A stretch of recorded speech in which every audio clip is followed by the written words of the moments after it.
स्वर्ग के द्वार पर 4 व्यक्ति, सच्चे पुण्य की अनोखी कहानी। क्या केवल धन, ज्ञान या शक्ति के बल पर स्वर्ग पाया जा सकता है? क्या जीवन भर किए गए बड़े-बड़े दान ही इंसान को स्वर्ग का अधिकारी बनाते हैं? या फिर एक छोटा-सा निस्वार्थ कर्म भी भगवान की नज़रों में सबसे बड़ा पुण्य बन सकता है? आज की यह कहानी आपके जीवन को देखने का नज़रिया बदल देगी। इसलिए इस कहानी को अंत तक अवश्य सुनिए। एक समय की बात है, पृथ्वी पर अपने-अपने जीवन पूरे करने के बाद 4 व्यक्ति एक साथ स्वर्ग के विशाल द्वार पर पहुँचे। चारों के मन में एक ही प्रश्न था, क्या आज उन्हें स्वर्ग में प्रवेश मिलेगा? उन 4 लोगों में पहला एक पराक्रमी राजा था, दूसरा एक अत्यंत धनी व्यापारी था, तीसरा एक प्रसिद्ध पंडित था और चौथा एक साधारण मजदूर। स्वर्ग का विशाल द्वार बंद था, चारों वहीं खड़े होकर उसके खुलने की प्रतीक्षा करने लगे। राजा अपने राजसी स्वभाव के अनुसार सबसे पहले बोला, मुझे पूरा विश्वास है कि स्वर्ग के द्वार सबसे पहले मेरे लिए खुलेंगे। मैंने वर्षों तक एक विशाल राज्य पर शासन किया। मेरी वीरता के किस्से दूर-दूर तक प्रसिद्ध थे। मेरे राज्य में धन, अन्न और सुख की कभी कमी नहीं थी।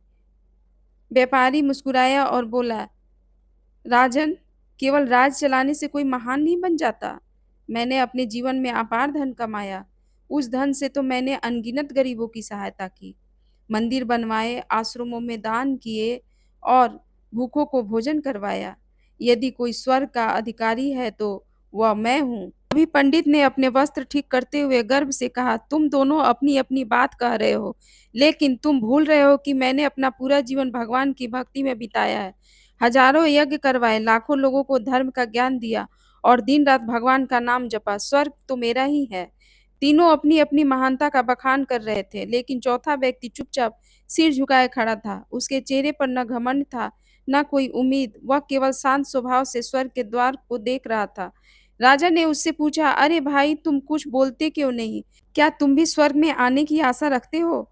मजदूर ने विनम्रता से उत्तर दिया, महाराज, मैं तो एक साधारण मजदूर हूँ। मैंने न कभी राज्य किया, न बहुत धन कमाया और न ही बड़े-बड़े यज्ञ किए। मैं तो बस भगवान की इच्छा पर छोड़कर यहाँ खड़ा हूँ। इतने में अचानक स्वर्ग का विशाल द्वार धीरे-धीरे खुलने लगा। चारों की धड़कनें तेज हो गई। द्वार से दिव्य प्रकाश बाहर फैल गया और उसी प्रकाश के बीच एक तेजस्वी देवदूत प्रकट हुआ। उसके हाथ में एक स्वर्णिम पुस्तक थी। उस पुस्तक में संसार के प्रत्येक मनुष्य के जन्म से लेकर मृत्यु तक के सभी कर्म लिखे हुए थे। देवदूत ने गंभीर स्वर में कहा, स्वर्ग में प्रवेश किसी के पद, धन या प्रसिद्धि से नहीं मिलता। यहाँ केवल कर्मों का न्याय होता है। आज तुम चारों के कर्मों का निर्णय इसी पुस्तक के आधार पर होगा। इतना सुनते ही चारों एक दूसरे का चेहरा देखने लगे। देवदूत ने सबसे पहले राजा को अपने पास बुलाया। बोला, राजन, बताओ, तुमने अपने जीवन में ऐसे कौन-कौन से कर्म किए हैं जिनके कारण तुम्हें स्वर्ग में प्रवेश मिलना चाहिए?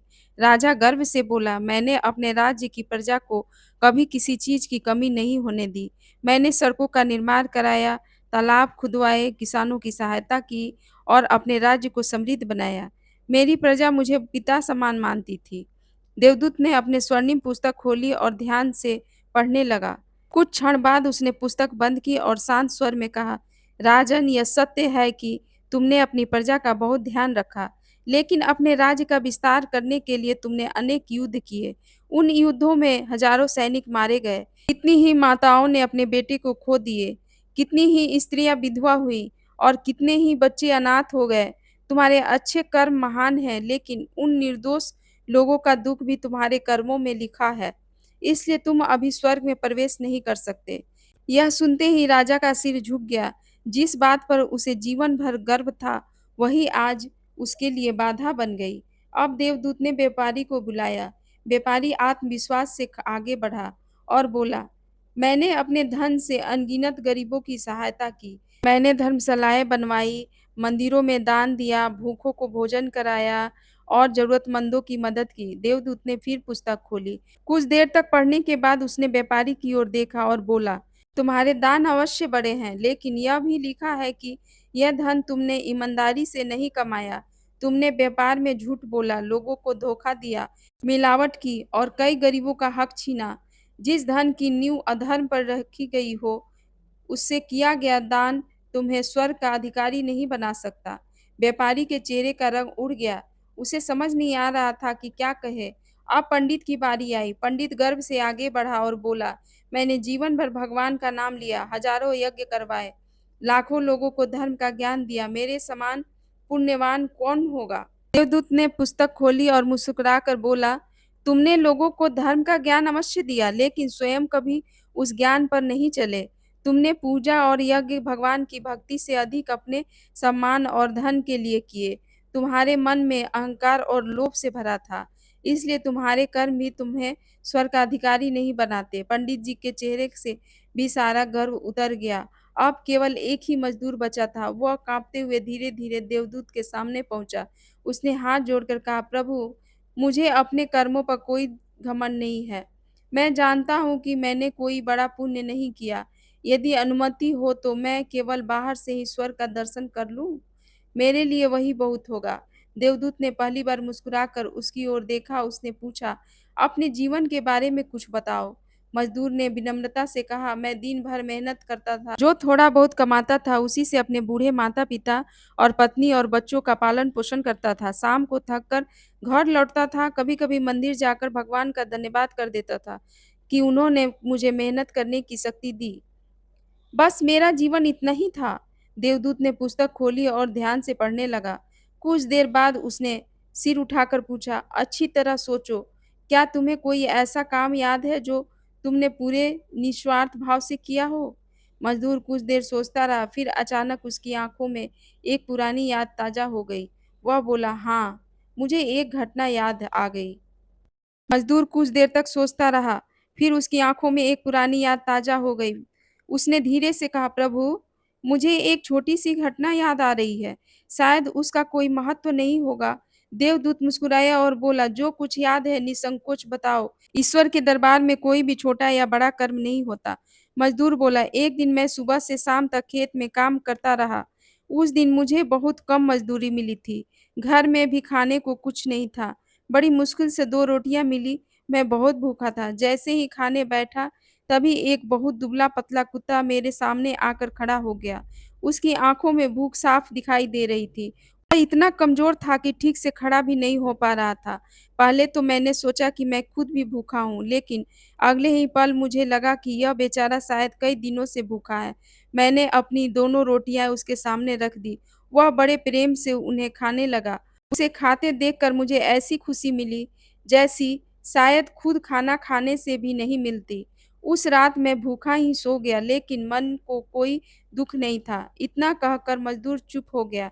कुछ क्षणों तक वहाँ गहरा मौन छाया रहा। देवदूत ने अपनी स्वर्णिम पुस्तक खोली। इस बार उसके चेहरे पर मुस्कान थी। उसने पुस्तक बंद की और सम्मानपूर्वक मज़दूर के सामने झुक गया। राजा, व्यापारी और पंडित यह सब देखकर हैरान रह गए। देवदूत बोला, यही वह कर्म है जिसने तुम्हें स्वर्ग का अधिकारी बना दिया। तुमने उस समय किसी प्रशंसा, दान या पुण्य की इच्छा से नहीं, बल्कि केवल दया और करुणा से अपना भोजन एक भूखे प्राणी को दे दिया था। ईश्वर के लिए यही सबसे बड़ा धर्म है। इतना कहते ही स्वर्ग के विशाल द्वार पूरी तरह खुल गए। चारों ओर दिव्य प्रकाश फैल गया। आकाश से पुष्पों की वर्षा होने लगी।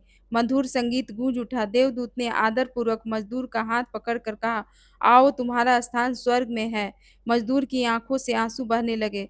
उसने हाथ जोड़कर भगवान को प्रणाम किया और विनम्रता से स्वर्ग में प्रवेश कर गया। राजा, व्यापारी और पंडित दूर खड़े यह सब दृश्य देखते रहे। उन्हें समझ आ चुका था कि ईश्वर के दरबार में पद, प्रतिष्ठा, धन, दिखावे की कोई कीमत नहीं होती। वहाँ केवल निष्काम प्रेम, सच्ची करुणा और निस्वार्थ सेवा का मूल्य होता है।